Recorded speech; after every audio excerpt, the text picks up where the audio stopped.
So he lost the farm in 80, kind of bummed around for a little bit, tried to, find himself. So he's 28, 29 years old at the time. How did he lose the farm? Just that whole 80s scenario, that everything that was going on, without getting into all the dirty details, he had bought the farm at the high price, and with the Russian grain embargo, the push to have get inflation under control, so they were raising interest rates very quickly. That dropped asset values. So suddenly his farm that he had just bought a couple years before had lost about 15% of its value. So that's what essentially happened for the 80s farm crisis? Yes. Because just for the consumers that might not understand all of that, so there was this massive crisis and it was to get inflation down?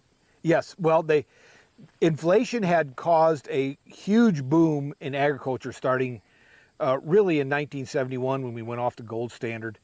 And it just was always going to be good. Everybody always thought it was going to be good, and there was just inordinate amounts of money being made for the first time in anybody's life. And as they got into that situation, everybody, the bankers were like, we'll just keep loaning you money because tomorrow is going to be better than today. Well, it was all based on kind of funny money, I want to say. It wasn't the individual farmer that was doing it. It was across the whole economy, because the fiat currency was the currency was devaluing. Inflation is a unique thing because we think of the price going up, but we don't think of the fact that what really is happening is your dollar is buying less. It's the buying power, yeah. Yeah, so inflation is a reflection of the buying power of the dollar. But everybody wants to say, well, prices need to come down. Well, what we really should say is the value of our dollar needs to get stronger. And so all that scenario was going on. So land was constantly becoming worth more.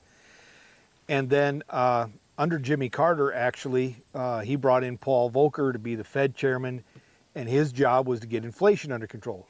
The only tool they really had was to raise interest rates, and they raised them very quickly. I mean, 0.5 point at a time, every 3 months.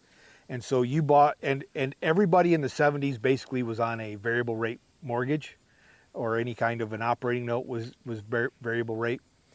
And so there was maximum exposure to those interest rates hikes that nobody could do anything about, because no bank was going to rewrite your note and let you lock it in when they knew we don't know when this interest rate hikes are going to stop.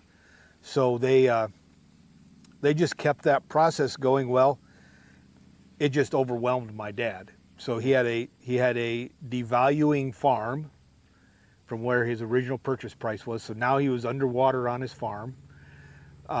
Commodity prices were starting to tank, and there were some family issues there that, him and his brother were trying to farm together, but that wasn't working out. So there was a little bit of that dynamic.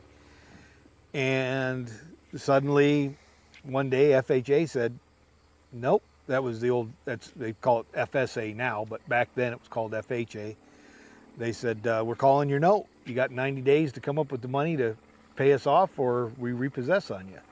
And of course, at 28, 29 years old, he didn't have access to that kind of capital. So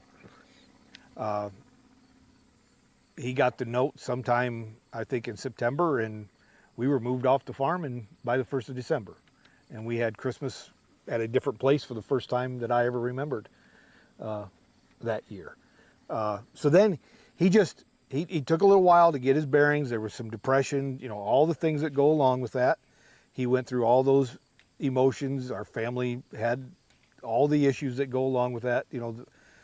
I think that's one of the things that's missed in the discussion of the 80s farm price crisis, was the impact on the families. Didn't matter if it was a boy. I was about 9 years old, 10 years old when that happened. I had friends who were 16 or 17 and had actually get ready to get out of high school and thought they were going to farm, and now their parents have lost the farm and they're doing something completely different. And and your whole identity is truly changed.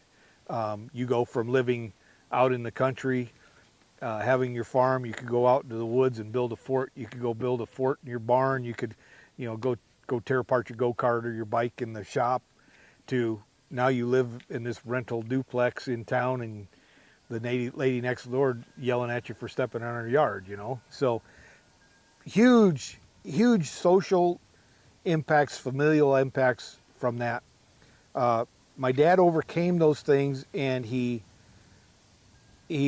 said, all I know is how to do is farm. He hadn't gone to college or anything, so he just started looking for a job on a dairy farm, and he found one. There was an older man that had that farm, and he started working there, and that man didn't have anybody that really wanted to take it over. So in a couple of years, Dad went to him with an offer to work on a percentage deal where so much of his paycheck would go towards buying some heifers. He bought some heifers, and then he had a percentage of the dairy herd, and then he had a percentage of the equipment, and he just worked really hard to get back at it, and he was able to buy a farm again and move off that guy's farm. They just couldn't come to an agreement on purchasing the farm. And in 1990, he bought a farm back again.